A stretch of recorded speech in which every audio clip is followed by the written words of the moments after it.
ఓం శ్రీమాత్రే నమః. మళ్ళీ దేవీ భాగవతం తర్వాయి భాగం ప్రారంభించుకుందాం.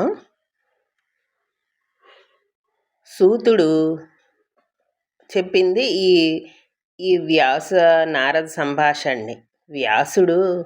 నారదుడు వ్యాసుడికి చెప్తున్న ఆ విషయాలన్నింటినీ సూతుడు చెప్తున్నాడు సౌనకాది మహర్షులకి. అది వాళ్ళు వింటున్నారు. ఇలా వింటున్న ఈ మునులకి ఇంకో సందేహం వచ్చింది.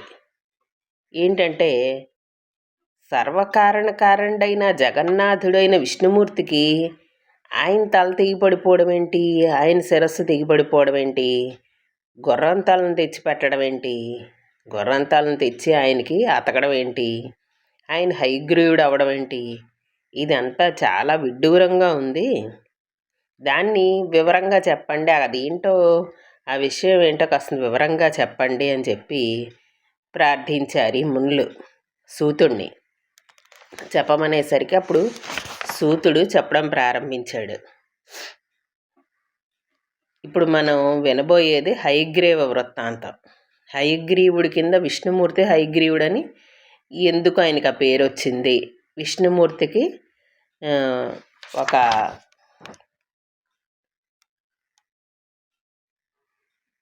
ఆయనకి గుర్రంతాలు తెచ్చిపెట్టడం ఏంటి, ఇదంతా ఈ కథ ఏంటి అని చెప్పి చెప్తున్నారన్నమాట సూతుడు సౌనకాది మహర్షులకి. మహాముల్లారా, మీరు జాగ్రత్తగా వినండి, నేను ఆ హయగ్రీవ వృత్తాంతం అంతా చెప్తాను అంటున్నారు సూతుడు. పరమ తేజస్వి దేవదేవుడు అయిన విష్ణుమూర్తి ఆయన జీవితంలో ఒక అపూర్వమైన సంఘటన జరిగింది. ఒకప్పుడు ఏం జరిగిందంటే, జనార్దనుడు అంటే విష్ణుమూర్తి 10,000 సంవత్సరాల పాటు రాక్షసులతో భయంకరంగా మహాయుద్ధం చేశారు. చేసినప్పుడు ఆయన చాలా అలసిపోయారు. అలసిపోయి ఆయనకి నిద్ర వచ్చేసింది. అలసిపోవడంతో ఆయనకి అలసటకి నిద్ర వచ్చింది. దాంతో ఆయన ఏం చేశారు, ఈ ధనుస్సు ఎక్కుపెట్టున్న ధనుస్సుని అలాగే ఒక సమతలంగా ఉన్న ప్రదేశంలో నేల మీద అంచుకున్నారు. ఆ ధనుస్సుని నేల మీద పెట్టారు. పెట్టి ఆ పై కొస ఉంటుంది కదా, ఆ కొసకి గెడ్డం ఆంచి ఈ శరీరం బరువు అంతా ఆ ధనుస్సు మీద మోపేశారు. మోపి అలాగ నిలబడే ఆయన నిద్రపోయారు. ఎందుకని 10,000 సంవత్సరాల పాటు రాక్షసులతో భయంకరమైన యుద్ధం చేశారు. ఆ చేయడంతో ఆయన అలసిపోయారు. అలసిపోవడం వల్ల నిద్ర వచ్చింది. ఆ నిద్రపోవడానికి ఆయన ఏం చేస్తారు, అక్కడ యుద్ధ భూమిలో ఏం నిద్రపోతారు, దాంతో ధనుస్సు ఎక్కుపెట్టుంది. ఆ ఎక్కుపెట్టున్న ధనుస్సుని నేల మీద ఆంచుకుని ఆ పై కొస మీద గెడ్డవ ఆంచుకున్నారు. అలాగా మొత్తం శరీరం బరువు అంతా ధనుస్సు మీద ఆనింది. అలాగ నించునే నిద్రపోతున్నారు ఆయన. అలా నిద్రపోయారు. నిద్రపోయిన తర్వాత చాలా కాలం గడిచిపోయింది. అలాగ ఆయన నించుని నిద్రపోతున్నారు. చాలా కాలం గడిచిపోయింది. అంతలోకి ఒక యజ్ఞం చెయ్యాలని చెప్పేసి దేవతలు బ్రహ్మని శివుణ్ణి తీసుకుని విష్ణులోకానికి వెళ్ళారు. వాళ్ళు ఏదో యజ్ఞం చెయ్యాలనుకున్నారు. దాంతో వీళ్ళందరూ విష్ణుమూర్తి దగ్గరికి వెళ్ళారు, బ్రహ్మని శివుణ్ణి కూడా తీసుకుని. యజ్ఞప్రభు విష్ణుమూర్తే కదా, అందుకని అదేమోను దేవకార్యార్థం చేస్తున్నారు వాళ్ళు యజ్ఞం. అందుకోసం ఈ జగన్నాథుడు అనుమతి తీసుకుని ప్రారంభిద్దామని చెప్పి వాళ్ళు ఏం చేశారు, ఈయన దగ్గరికి వచ్చారు. ఈ జగన్నాథుడి దగ్గరికి వచ్చారు. ఈయన నించుని నిద్రపోతున్నారు. తీరా వెళ్ళేసరికి విష్ణులోకంలో ఆయన విష్ణుమూర్తి కనిపించలేదు. ఆయన విష్ణులోకంలో లేరు కదా, ఆయన యుద్ధభూమిలో ఉన్నారు. వాళ్ళు యుద్ధభూమిలో ఉన్నారు, ఆయన నించుని నిద్రపోతున్నారు. వీళ్ళేమో దివ్య దృష్టితో చూశారు. ఈ దేవతలు చూసేసరికి ఈ విష్ణుమూర్తి అక్కడ యుద్ధభూమిలో ఉన్నట్టుగా తెలుసుకున్నారు వాళ్ళు దివ్య దృష్టితోటి. యుద్ధం అయిపోయింది. నిశ్శబ్దంగా ఉంది రణరంగం అంతా. శత్రువులందరినీ చంపేశారు, రాక్షసులందరినీ చంపేశారు. అప్పుడు ఆ రణరంగంలోనూ ధనుస్సు మీద అలాగ తలకాయ పెట్టుకుని నిద్రపోతున్నారు ఈయన కేశవుడు. అలాగ చూశారు వీళ్ళు. అలాగ ధనుస్సు మీద తలకాయ పెట్టి నిద్రపోతున్న కేశవుడిని చూశారు విష్ణుమూర్తిని దేవతలు. చూసి ఈయన ఇక్కడున్నారు కదా, అక్కడికి వచ్చేసారు వాళ్ళందరూను. వచ్చేసిన తర్వాత ఈయనేమో మంచి నిద్రలో ఉన్నారు. ఈయన ఉండేసరికి ఈ నిద్ర లేపడం ఎలాగా, దానికో ఉపాయం ఆలోచించండి అన్నారు దేవేంద్రుడు. ఇవన్నీ మరి లేపాలంటే ఏదో ఒక ఉపాయంగా లేపాలి, అంతేగాని లేవండి లేవండి అని చెప్పి మనుషులను లేపినట్టుగా లేపేలేరు కదా. ఆయన చాలా అలసిపోయి నిద్రపోతున్నారు. గమ్మున నిద్ర లేపితే ఏమైనా శాపం ఇస్తే కోపంతో అలసిపోయి ఉన్నారు కదా. అందుకని ఏం చేశారు దేవేంద్రుడు, ఇవన్నీ తెలివిగా లేపాలి, అందుకని ఏదన్నా ఒక ఉపాయం ఆలోచించండి అన్నారు దేవేంద్రుడు దేవతల్ని. ఈయనకి నిద్రాభంగం చేయకూడదు, నిద్రపోతున్న వాళ్ళని లేపకూడదు, అదొక మహాపాపం అది. అందుకని నిద్రపోతున్న వాళ్ళని లేపకూడదు, ఆయనంతటా ఆయన లేచేటట్టుగా చెయ్యాలి, అందుకని ఏదైనా ఉపాయం ఆలోచించండి అన్నారు. అనేసరికి మనం ఈయన్ని లేపాలంటే ఈ యజ్ఞాన్ని ఆపలేం కదా, అందుకని ఈయన ఎలాగో అలా లేపాలి అని చెప్పి ఆలోచిస్తున్నారు. అలాగా ఆలోచిస్తున్నారు. శంకరుడు కూడా శివుడు కూడా ఆలోచిస్తున్నాడు, ఎలాగ లేపాలి ఈయన అని చెప్పి ఆలోచిస్తున్నాడు శివుడు కూడాను. అయ్యేసరికి బ్రహ్మదేవుడికి ఓ ఉపాయం తట్టింది. ఆయన ఏం చేశారు, ఒక చెదపురుగుని సృష్టించారు. ఆయన సృష్టించి ఈయన ధనుస్సు మీద కదా తలకాయ పెట్టుకుని అలాగ నుంచి నిద్రపోతున్నారు. ఆ ధనుస్సుకున్న ఆ వింటి నారిని కొరికేయమన్నారు. ఈ చెదపురుగుని, ఒక చెదపురుగుని సృష్టించి నువ్వు వెళ్ళి ఆ వింటి నారిని కొరికేసేసే, అప్పుడు ధనుస్సు అలా నిలబడి ఉన్నది కాస్త పడిపోతుంది కదా, తాడు ఎప్పుడైతే తెగిపోయిందో ధనుస్సు పక్కే పడిపోతుంది కాబట్టి అప్పుడు ఈయన దేవదేవుడు నిద్రలేస్తారు విష్ణుమూర్తి, అందుకని నువ్వు అలా చెయ్యి అని చెప్పి ఒక చెదపురుగుని సృష్టించారు ఆయన. దానివల్ల దేవకార్యం కూడా నెరవేరుతుంది అని చెప్పి ఆయన ఒక పథకం రచించారు ఆయన. ఎవరు, బ్రహ్మదేవుడు. సరే అని అందరూ అంగీకరించారు దానికి. కానీ ఆ చెదపురుగు అదో సందేహం వచ్చింది దానికి. ఆ చెదపురుగుకి, ఓ బ్రహ్మదేవ, నువ్వు విష్ణుమూర్తికి ఏమైనా నిద్రాభంగం చేయమంటున్నావు, ఎలా చేయమంటారు నన్ను? నిద్రాభంగము, కథాభంగము, దాంపత్య భేదనము, తల్లి బిడ్డలను విడదీయడం, ఇవన్నీ కూడా బ్రహ్మహత్యతో సమానమైన పాపాలవి. ఏమేంటిట బ్రహ్మహత్యతో సమానమైనవి? నిద్రాభంగం, నిద్రపోతున్న వాళ్ళని లేపితే అది బ్రహ్మహత్యతో సమానం అన్నమాట. కథాభంగం, ఏవైనా భగవంతుడి కథలు చెప్పుకుంటుంటే ఆ కథ మధ్యలో వెళ్ళి ఆ కథ ఆగిపోయేటట్టుగా చేసిన, దాంపత్య భేదనం, భార్యాభర్తలను విడదీసిన, శిశుమాతృ విభేదనం, తల్లి బిడ్డలను విడదీసిన, ఇవన్నీ కూడా బ్రహ్మహత్యతో సమానం. నువ్వేమో ఇప్పుడు ఆ విష్ణుమూర్తి నిద్రపోతూ ఉంటే నన్ను వెళ్ళి లేపమంటున్నావు. పోనీ అని ఇంత పాపానికి నేను ఒడిగట్టాననుకో, దానివల్ల నాకేంటి ఉపయోగం? ఈ వింటినారిని కొరికితే నాకు వచ్చే ఫలితం ఏంటి? ఈ సర్వ పాపాలకి కూడా మనం ఏదైనా ఓ పాప పని చేసామంటే దాని వెనకాల మనకి ఏదైనా స్వార్థం ఉంటే చేస్తాం. అందుకని నాకేంటి ఉపయోగం ఇప్పుడు దీనివల్ల? నాకేం ఉపయోగం? బ్రహ్మహత్య పాపం రావడం తప్పితేను అని అడిగింది ఈ చెదపురుగు. భక్షణం స్వార్థమే, నేను తినాలని కోరిక నాకు ఉంటుంది, అది సరే, కానీ దానివల్ల నాకు బ్రహ్మహత్యా పాతకం వస్తుంది కదా ఇప్పుడు విష్ణుమూర్తి నిద్ర లేపితే, అందుకని నాకేంటి ప్రయోజనం అని అడిగింది చెదపురుగు. ఎవరిని? బ్రహ్మదేవుడిని. అడిగితే ఈ చెదపురుగు ప్రశ్నకు బ్రహ్మదేవుడు సమాధానం చెప్పాడు. ఓ చెదపురుగా, నీకు యజ్ఞంలో భాగాన్ని ఇస్తాం. హోమగుండాల్లో హవిస్సులు వేసేటప్పుడు అటు ఇటు ఆ చెదిరిపడే భాగాలు ఇక నుంచి నీవే. ఏంట? యజ్ఞంలో ఈ చెదపురుగుకి భాగం ఇస్తానన్నాడు బ్రహ్మదేవుడు. వీళ్ళు చేసే యజ్ఞాలుగా ప్రతి యజ్ఞంలో కూడా కొంత భాగం ఈ చెదపురుగుకి కల్పిస్తామని చెప్పారనమాట. అలాగే హోమగుండాల్లో హవిస్సును వేసేటప్పుడు అటు ఇటు ఆ చెదిరి పడతాయి కదా, చెదిరిపడే భాగాలన్నీ కూడా ఈ చెదపురుగుకి ఇక నుంచి అవన్నీ నీకు ఇస్తున్నాం అన్నారు. అని చెప్పి పద వెళ్ళు త్వరగా వెళ్ళి ఆ విష్ణుమూర్తిని నిద్రలేపు, అదంతా దేవకార్యం కోసం లేపుతున్నావు నువ్వు, అందుకని వెళ్ళి దేవకార్యం నెరవేర్చు అని చెప్పి ఏ చెదపురుగును ఒప్పించారు బ్రహ్మదేవుడు. ఒప్పిస్తే ఈ చెదపురుగు వెళ్ళింది. వెళ్ళి ఈ నేలపైన ఆని ఉంది కదా ధనుస్సు, ఆ ధనుస్సు దగ్గరికి వెళ్ళి దాని నారిని చటుక్కొని కొరికింది.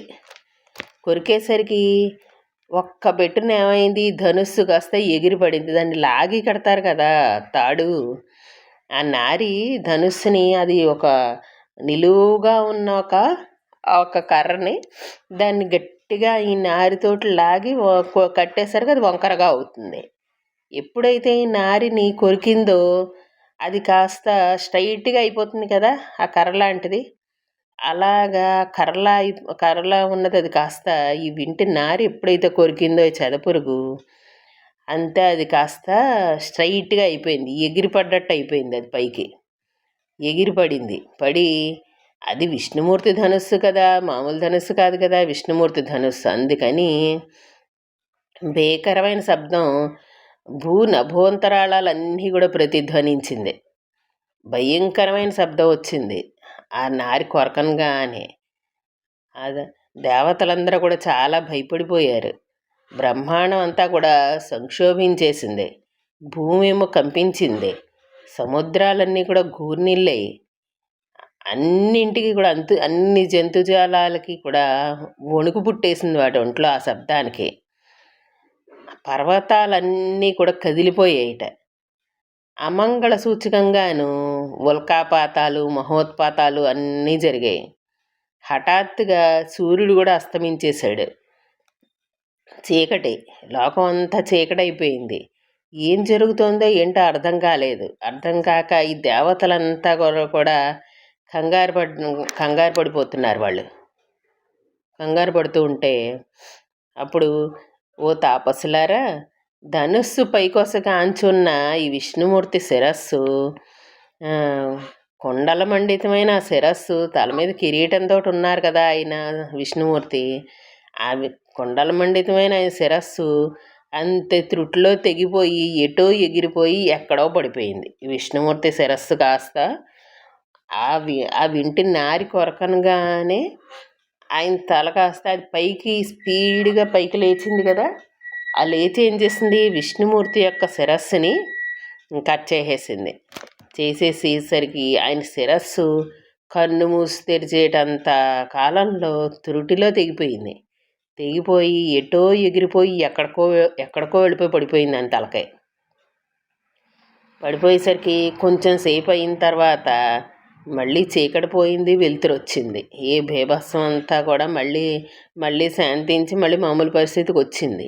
వచ్చిన తర్వాత చూసేసరికి ఈ శిరస్సు లేని మొండం కనిపించింది. విష్ణుమూర్తి యొక్క శిరస్సు లేదు, మొండం ఒకటే ఉంది. దేవతలందరూ బావురుమన్నారు, భయపడిపోయారు. వాళ్ళందరూ నిశ్చేష్లైపోయారు. ఇదేంటి, వాళ్ళు ఏమనుకున్నారు, విష్ణుమూర్తిని ఆయన్ని నిద్ర లేపాలనుకున్నారు అంతే తప్పితే ఇలాగ జరగాలని వాళ్ళు అసలు కోరుకోలేదు కదా. ఏ మూలా కూడా వాళ్ళు ఇటువంటి కోరిక లేదు వాళ్ళకి. ఈయన నిద్ర లేపాలి, ఈయనకేమో మేము ఒక యజ్ఞం చేస్తున్నాము, దానికి మీ అనుమతి కావాలని అడగడం కోసం వచ్చారు. అటువంటిది వాళ్ళు ఊహించని జరిగిపోయింది. ఇక్కడ జరిగిపోయేసరికి వాళ్ళు హడిలిపోయేసరికి ఇప్పుడు ఈ దేవతలందరూ భయపడిపోయి ఆ విష్ణుమూర్తిని ప్రార్థిస్తున్నారు. ఓ జగన్నాయిక, నువ్వు దేవాది దేవుడు, నువ్వు సనాతనుడివి, ఏంటి దారుణం, ఏంటి మాయ, నీ శిరస్సును ఎవరు ఖండించగలరు, అసలు ఏమైపోయింది నీ శిరస్సు, నువ్వు అచ్ఛేద్యుడివి, నీ శిరస్సును ఎవరు అసలు ఖండించలేరు. అలాంటిది నువ్వు అభేద్యుడివి కదా, నువ్వు అగ్ని కలని వాడివి. అలాంటివి నువ్వు ఇలా అయిపోతే మరి దేవతల్లో ఇంకెవరు మిగులుతారు చెప్పు. నీకే ఇలా అయితే, శిరచ్ఛేదనం జరిగిపోతే ఇంక మా పరిస్థితి ఏంటి, అసలు దేవతల్లో ఎవరన్నా మిగులుతారా, ఎవ్వరూ మిగలరు, అంతా మరణిస్తారు.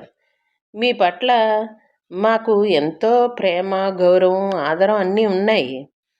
కానీ మేము మిమ్మల్ని లేపాలి అనే ఒక స్వార్థంతో ఆ స్వార్థం ఆవరించేసింది మమ్మల్ని. ఆవరించి మేము చేసిన పనికి మిమ్మల్ని పోగొట్టుకున్నాం. మేమంతా చాలా ఏడుస్తున్నాం. ఓ విష్ణుదేవా! మేము ఒక యజ్ఞం తలపెట్టాం. ఇది యక్షులో రాక్షసులో దానికి కల్పిస్తున్న విఘ్నం కానే కాదు. ఇది వాళ్ళెవరూ చేయలేదు. యక్షులు రాక్షసులు ఎవరూ చేయలేదు. మాకు మేమే చేసాం ఇదంతా కూడా. మీతోటి ఒక మంచి విషయం చెప్దామని వచ్చి మీ శిరస్సును ఖండించాం మేమే తెలియక. స్వయంకృతం ఇదంతా కూడా. మేము ఎవరిని నిందిస్తాము? అందరం కూడా పరాధీనులమే కదా. ఏం చేస్తాం ఇప్పుడు? మేము ఎక్కడికి పోతాము? మేము ఎంత మూఢులం మేము. మాకింకా రక్షకుడు ఎవరున్నారు? మీరే కదా మా రక్షకుడు అని చెప్పి ఇంకా ఇంకా బాధపడుతున్నారు వాళ్ళు. ఇది సాత్విక మాయ అందామా, రాజసమో తామసమో అందామా? అన్ని మాయలకి కూడా అధిపతి మీరే కదా. మీరు జగద్గురు. మీ శిరస్సే ఎగిరిపోయిందంటే ఏమనాలి చెప్పండి మహాదేవా? ఇలా దిక్కుతోచక ఈ దేవతలందరూ విలపిస్తున్నారు. విలపిస్తూ ఉంటే బ్రహ్మదేవుడు, శివుడు, వీళ్ళు ఇవి మొదలైన దేవతలంతా అప్పుడు బృహస్పతి గమనించారు. వీళ్ళందరూ ఇలా బాధపడుతుంటే బుద్ధికి బృహస్పతి కదా, ఆయన తెలివితేటలు చాలా చాలా. బృహస్పతి అంటేనే బుద్ధిమంతుడు. బుద్ధికి బృహస్పతి అంటారు. అందుకని ఆయన ఆలోచించారు. ఆలోచించి ఇప్పుడు ఏం చెయ్యాలి అని చెప్పి ఆలోచించారు. ఆయన దేవగురువు కదా, పైగా ఆయనకి వేదాంతం అంతా కూడా వంటబట్టినవారు. అందుకని నెమ్మదిగా దేవతలతోటి ఆయన మాట్లాడడం ప్రారంభించారు. ఓ మహానుభావులారా, మీరందరూ ధైర్యం తెచ్చుకోండి. ఇంకా ఎంత దుఃఖించినా ఏంటి ప్రయోజనం చెప్పండి. మీరు రవ్వంత తీరుకోండి. మీరందరూ దేవతలను మీరే ఇలా బెంబేలు పడిపోతే అలాగా? ఏదైనా ఒక ఉపాయం ఆలోచించండి. మీ బుద్ధికి పని చెప్పండి. దైవబలము పురుషకారము రెండూ సమానమే. ఇప్పుడు మనం చేయాల్సింది ఉపాయంతో ఈ అపాయాన్ని మనం దాటాలి. ఒక్కొక్కప్పుడు కాదు, అన్ని వేళలా అన్ని విధాల దైవం కంటే అదే ఉపాయమే ఫలిస్తూ ఉంటుంది. మనం ఉపాయంగా అవసరమైనప్పుడు ఉపాయంగా సమస్యను పరిష్కరించుకోవాలి. అందుకని మీ తెలివితేటలకు పదును పెట్టండి. పదును పెట్టి ఇప్పుడు విష్ణుమూర్తిని ఎలాగ మళ్ళీ మనం బతికించుకోవాలి, ఎలాగ ఆయన శిరస్సుని మళ్ళీ అతికించుకోవాలి ఏంటో ఆలోచించండి అని చెప్పి బృహస్పతి ఈ దేవతలందరికీ చెప్పారు. చెప్పేసరికి అప్పుడు బృహస్పతి ఇలా చెప్పేసరికి ఇంద్రుడికి చాలా కోపం వచ్చిందిట. వచ్చేసి ఎందుకు వచ్చిన పౌరుషం అయ్యా? అది చాలా అనర్థకం. అది దైవమే గొప్పది, దాని శక్తికి అసలు తిరుగులేదు. లేకపోతే ఏంటి దారుణం? దేవతలు, దేవతా నాయకులు అందరూ మనం కళ్ళప్పగించి చూస్తూనే ఉన్నాం. చూస్తూ ఉండగానే విష్ణుమూర్తి శిరస్సు కాస్త ఎగిరిపోయింది, ఎక్కడికో వెళ్ళిపోయి పడిపోయింది. అనేసరికి అప్పుడు బ్రహ్మదేవుడు ఆయన తేరుకుని ఆయన వేదాంత ధోరణిలో చెప్పడం ప్రారంభించారు. ఓ దేవేంద్ర, శుభం కానీ అశుభం కానీ కాలంలో వస్తూ ఉంటాయి. శుభం వస్తుంది, అశుభం వస్తుంది కాలంలోను. వచ్చినప్పుడు దాన్ని అనుభవించాలి మనం. దైవ ఘటనని తప్పించుకోవడం ఎవరి వల్ల కాదు అసలు. దేహం ధరించాక అంటే ఈ శరీరంతో వచ్చాక సుఖదుఖాలు తప్పవు. నా సంగతి చూడు. ఒకప్పుడు ఈ శివుడు ఉన్నారు కదా, ఈ శివుడు నా శిరస్సును ఖండించారు. ఈ శివుడికి శాపవశం వల్ల లింగపాతం జరిగింది కదా, అలాగే ఇప్పుడు ఈ విష్ణుమూర్తి శిరస్సు కూడా ఏ సముద్రంలోనో పడిపోయింది. అంతా కాలమహిమ. నీ విషయం కూడా అంతే కదా. సాక్షాత్తు దేవేంద్రుడివి, నువ్వు సచీపతివి. నువ్వు మరి నీకు శరీరం అంతా పొడలు రాలేదు? స్వర్ణ సింహాసనం నుంచి ఎన్నిసార్లు నువ్వు భ్రష్టుడు అయ్యావు అంటే నీ పదవి ఎన్నిసార్లు పోయింది నీకు? నువ్వు ఇంద్రుడివైనా నువ్వు పదవి పోగొట్టుకుంటూ ఉంటావు, మళ్ళీ పొందుతూ ఉంటావు. అక్కడ ఇక్కడ తల దాచుకుంటూ ఉంటావు ఆ సమయంలో పదవి పోయినప్పుడు. అందుకని ఎంతటి వాళ్ళకైనా కూడా కష్టాలు రాకుండా తప్పదు, అనుభవించకుండా తప్పదు. ఎవ్వరూ తప్పించుకోలేరు. అందుచేత నువ్వు అతిగా దుఃఖించకుండా ఏదో ఒక ఉపాయం ఆలోచించండి. సనాతనైన మహామాయను, మహావిద్యను, మహాదేవిని ధ్యానించండి. అమ్మవారిని ధ్యానించండి మీరు. ఆ పరాశక్తి, ఆ నిర్గుణ, ఆ ప్రకృతి మనకి ఏదో ఒక దారి చూపుతుంది. ఆ అమ్మ మనకి ఏదో ఒక దారి చూపిస్తుంది. ఆవిడ బ్రహ్మ విద్య జగద్ధాత్రి, ఆవిడే పోషకురాలు, ఆవిడే మనకందరికీ దాది, సర్వలోక జనని ఆవిడ. ఈ ముల్లోకాల్లో చరాచర జగత్ అంతా కూడా ఆవిడే వ్యాపించుంది అని చెప్పారు. చెప్పేసరికి అప్పుడు ఈ ఉపదేశానికి దేవతలంతా సరే అని ఒప్పుకున్నారు. ఒప్పుకుని వాళ్ళందరూ దేవీస్తవం ఆరంభించారు. బ్రహ్మదేవుడి 4 ముఖాల నుంచి వేదాలు మాతృసూక్తం ఆలపించాయి. వాళ్ళందరూ అమ్మవారిని ప్రార్థించారు. బ్రహ్మదేవుడు తన 4 ముఖాల్లోంచి వేదాలు మాతృసూక్తాన్ని స్తుతించారనమాట. మాతృసూక్తంతో స్తుతించారు అమ్మవారిని బ్రహ్మదేవుడు తన 4 ముఖాలతోటిను.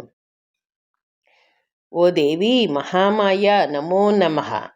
నువ్వు ఈ విశ్వం ఉత్పత్తి చేయడానికి నువ్వే కారణం. నువ్వు శుభప్రదమైన దానివి. నువ్వు నిర్గుణవు, సర్వభూతేశ్వరివి, జగన్మాతవి నువ్వు. శంకరుడంతటి వాడి కోరికలు తీర్చావు నువ్వు. ప్రాణికోటికి అంతటికి కూడా ప్రాణం నువ్వే. జీవకోటికి అంతటికి ఆధారభూమి కూడా నువ్వే. తెలివి, కలిమి, వెలుగు, ఓర్మి, శాంతి, శ్రద్ధ, మేధ, ధైర్యము, స్మృతి అన్నీ నువ్వే. ఉద్గీతంలో అర్ధమాత్రవు కూడా నువ్వే. గాయత్రివి నువ్వే. జయ, విజయ, ధాత్రి, లజ్జ, కీర్తి, స్పృహ, దయ అన్నీ నువ్వే. ముల్లోకాలను సంవిధానపరచగలిగిన దయామయివి, సర్వజననివి, అన్నీ సృష్టించిన దానివి, అందరికీ తల్లివి నువ్వే. నువ్వు లోకహితకారిణివి.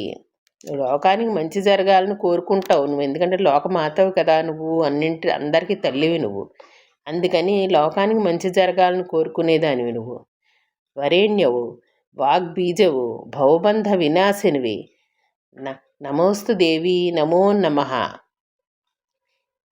త్రిమూర్తులు, అష్టదిక్పాలకులు అందరూ కూడా నీ సృష్టే. వాళ్ళందరూ కూడా స్థావర జంగమ జగత్తులో నువ్వే ముఖ్యాతి ముఖ్యవు.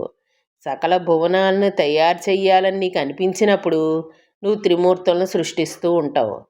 ఈ భువనాలను సృష్టించాలి అనుకున్నప్పుడు అప్పుడు నువ్వు త్రిమూర్తులను ముందు సృష్టిస్తావు. వాళ్ళతోటి సృష్టి స్థితి లయ జరిపిస్తూ ఉంటావు. నీకు మాత్రం ఈ సంసార స్పర్శ రవ్వంతైనా ఉండదు నీకు. నీ రూప విభవాన్ని కానీ నీ నామ సంఖ్యను కానీ తెలుసుకున్నవాడు, తెలియచెప్పగలవాడు ఈ ముల్లోకాల్లో ఒక్కడు కూడా లేడు. మామూలుగా చిన్ని నీటి గుంటనే దాటలేనివాడు మహాసముద్రాన్ని ఈదగలుగుతాడా? హే జగజ్జనని, మానవుల్లోనే కాదు దేవతల్లో కూడా నీ అనంత విభవం తెలిసిన వాళ్ళు ఒక్కళ్ళు కూడా లేరు. నువ్వు అద్వితీయవు. ఒంటి చేత్తో ఈ సకల మిథ్యా విశ్వాన్ని సృష్టిస్తున్నావు. దీనికి వేదవాక్కులే ప్రమాణం. ఇంత సృష్టి చేసి నువ్వు నిరీహంగా ఉంటావు. నీ చరిత్ర చిత్ర విచిత్రం. అమ్మా, విష్ణుమూర్తి యొక్క శిరస్సు తెగి పడిపోయింది కదా, అది నీకు తెలీదా? నీకు అన్నీ తెలుసు కదా తల్లి. తెలిసే ఈ తాత్సారం ఏంటమ్మా? ఎందుకు ఇలాగ లేట్ చేస్తున్నావు? ఆ విష్ణుమూర్తి నీ పాద సేవకుడే కదా. మహాపాపం ఏమైనా చేశాడా ఆయన? అది నీ పాదసేవ కంటే బలీయమయ్యిందా? లేకపోతే కన్న తల్లి ఇంత ఉపేక్షిస్తావా? దేవతలకి ఎంత విషమ పరిస్థితి దాపురించిందో కదా తల్లి. విష్ణుమూర్తి శిరస్సు ఎగిరిపడిపోవడం ఏంటి? ఎంత ఆశ్చర్యం! బహుశా సకల దేవతలు చేసిన పాపాలన్నీ విష్ణుమూర్తిని కుట్టాయేమో. అందరి పాపాలని ఆయన నెత్తిన పెట్టి ఉంటావు. లేకపోతే మధుకైటపులతో 1000 సంవత్సరాలు యుద్ధం చేసి నా అంతటి నేనే జయించేశాను ఆ మధుకైటపులను చెప్పి ఆ విష్ణుమూర్తి ఏమైనా గర్వించారా అమ్మా? అందుకు నువ్వు శిక్ష విధించావా జన్ని? నీ భావం ఏంటో మాకు అర్థం కావట్లేదమ్మా. ఒకవేళ యుద్ధంలో ఓడిపోయిన మధుకైటభ రాక్షసులు తీవ్రంగా తపస్సు చేసి నిన్ను మెప్పించి ఇటువంటి వరం ఏదైనా కోరారా? అదీ కాకపోతే క్షీరసాగర సముద్రరాజ తనయ లక్ష్మీదేవి మీద నీకేమైనా కోపం వచ్చిందా? ఈ విష్ణుమూర్తి యొక్క భార్య అని లక్ష్మీదేవి మీద నీకు కోపం వచ్చి ఈయన తల తీసేసావా నువ్వు? ఆవిడ మీద కోపంతో భర్తృహీనం చేసి వినోదిస్తున్నావా అమ్మా? నీ అంశతోటే కదా జన్మించాడు ఆ విష్ణుమూర్తి. అతను ఏవైనా అపరాధాలు చేసుంటే క్షమించమ్మా. అతన్ని త్వరగా జీవింపచేయి. మళ్ళీ మమ్మల్ని ఆనందింపచేయి తల్లి. ఈ దేవతలంతా నిరంతరం నీకు మొక్కుతూనే ఉన్నాం కదమ్మా. నీకు పరమ భక్తులు, నీ ఆజ్ఞలను నెరవేర్చడంలో అతి ముఖ్యులు, సమర్థులు. ఇప్పుడు ఇలా శోకంలో మునిగిపోయారు కదా తల్లి. త్వరగా వీళ్ళని తరింపచెయ్యమ్మా. విష్ణుమూర్తిని బతికించు. అతని శిరస్సు ఎక్కడ పడిందో తెలీదు. నువ్వు తప్ప మరో దిక్కు లేదు మాకు. ఇంకో ఉపాయం కూడా లేదు. అమృతంలాగా జగత్తుకి నీవే జీవన ప్రదాత్రివి కదా. వేదాలు స్వయంగా చేసిన ఈ ప్రస్తుతికి మహేశ్వరి ప్రసన్నురాలయ్యింది. వేదాలు స్వయంగా చేసేయట ఈ అమ్మవారిని ఇలాగ ప్రస్తుతించేయట. ఇలా ప్రస్తుతించేసరికి వేదాలు అమ్మవారు మహేశ్వరి ప్రసన్నురాలయ్యింది. ఆవిడ కనిపించలేదు. కనిపించకుండా ఆకాశవాణి రూపంలో ఆవిడ వినిపించింది. చెవులకింపైన శబ్దాలతోటి ఆనందంగా శుభప్రదంగా ఆవిడ మాట్లాడింది. ఓ దేవతలారా, మీరింకా చింతించకండి. ఈ వేదస్థుతులతోటి నేను చాలా సంతుష్టి చెందాను. నేను ఇంకా మీరు కుదుట పడండి.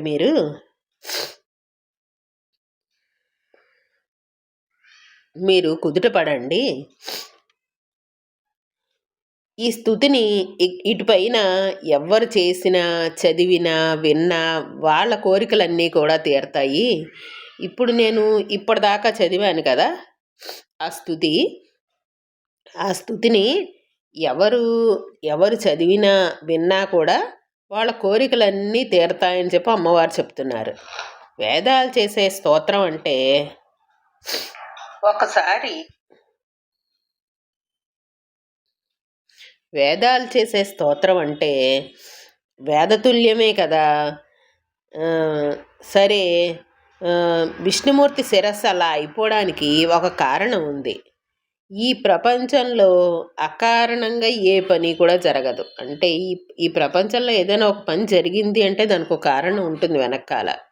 ఇప్పుడు ఈ విష్ణుమూర్తి తల తెగి పడిపోవడానికి కూడా ఒక కారణం ఉంది.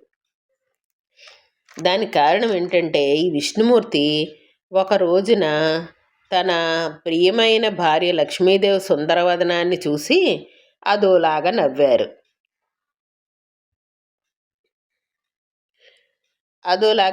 ఆయన నవ్వేసరికి ఎందుకబ్బా ఇలా నవ్వుతున్నారు అనుకుంది లక్ష్మీదేవి. అనుకుని అడిగింది భర్తని, ఏమండి నా ముఖం ఏమైనా వికృతంగా కనిపిస్తోందా మీకు? లేకపోతే ఉత్తినే ఎందుకు ఇలా నవ్వుతారు? కాదులే, ఎవరినో నాకు సవితిని చేసి ఉంటారు ఈయన, అందుకే వంకర నవ్వు అని ఆవిడ ఒక నిర్ణయానికి వచ్చేసింది.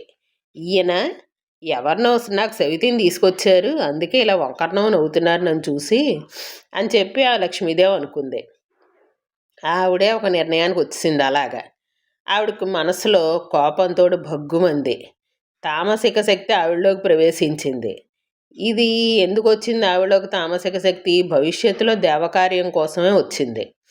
దాంతో ఆవిడ పట్టరాని కోపంతో భర్తను శపించింది. మీ శిరస్సు తెగిపడిపోవుగాక అనేసింది ఆవిడ లక్ష్మీదేవి కాస్త విష్ణుమూర్తిని. ఎందుకు ఆయన ఈవిని చూసి నవ్వారు వంకరగాను. నవ్వేసరికి ఈవిడ అనుకుంది, నాకు సవితిని ఎవరినో తెచ్చారు ఈయన, అందుకని ఈయన ఇలా వంకరనో నవ్వుతున్నారు నన్ను చూసి అనుకుని ఈవిడ శపించేసింది భర్తని. మీ శిరస్సు తెగిపడిపోవుగాక అనేసింది. ఆ క్షణాన్ని కాలయోగం అలాంటిది. తన సుఖాన్ని మర్చిపోయింది ఆవిడ. వైధవ్యం కంటే సపత్ని దుఃఖం ఎక్కువ అనుకుంది. భర్త తలకాయి తెగిపడిపోతుంది అన్న విషయం కూడా ఆవిడకి అర్థం కావట్లేదు. ఇంకొక తనకి సవత వస్తోంది అనే దుఃఖంతో ఆవిడ అలా అనుకుంది. స్త్రీ స్వభావం అలాంటిది కదా. ఆ శాపం ఇప్పుడు కార్యరూపం ధరించిందనమాట. శిరస్సు వెళ్ళి ఉప్పు సముద్రంలో పడిపోయింది. అయినా పర్వాలేదు, ఇప్పుడే నేను విష్ణుమూర్తిని బతికిస్తాను అంది అమ్మవారు. సురాసత్తంలారా, మీరు తలపెట్టిన మహాకార్యం నెరవేరుతుంది, సందేహం లేదు. ఈ సంఘటన ఇలా జరగడానికి ఇంకో కారణం కూడా ఉంది, అది కూడా చెప్తాను వినండి. ఒకప్పుడు హయగ్రీవుడనే రాక్షస మహావీరుడు ఉన్నాడు. అతను సరస్వతి నదీ తీరంలో పరమ దారుణంగా తపస్సు చేశాడు. రాక్షసులు అలాగే చేస్తారు కదా, వాళ్ళు పరమ దారుణమైన తపస్సు చేశాడు. మాయాబీజాత్మకమై ఏకాక్షరమైన అమ్మవారి మంత్రాన్ని ఘోర నిష్ఠతోటి జపించాడు అతను. అప్పుడు తామస రూపంలో దర్శనం అనుగ్రహించాను నేను, అంటే అమ్మవారు చెప్తోంది, తామస రూపంలో దర్శనాన్ని అనుగ్రహించాను ఆ రాక్షసుడికి, హయగ్రీవుడనే రాక్షసుడికి. ఏ రూపాన్ని ధ్యానించాడు అదే రూపంలో సింహం వాహనం మీద అతనికి కనిపించా నేను. వరం కోరుకో అన్నాను. అతడు నా రూపాన్ని చూసి అతని కన్నులు ప్రేమతోటి విప్పారాయి. నమస్కరించి ప్రదక్షిణం చేశాడు నాకు.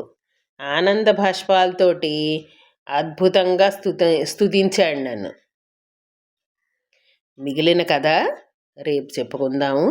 ఇక్కడికి ఆపుదాము. ఓం శ్రీమాత్రే నమః.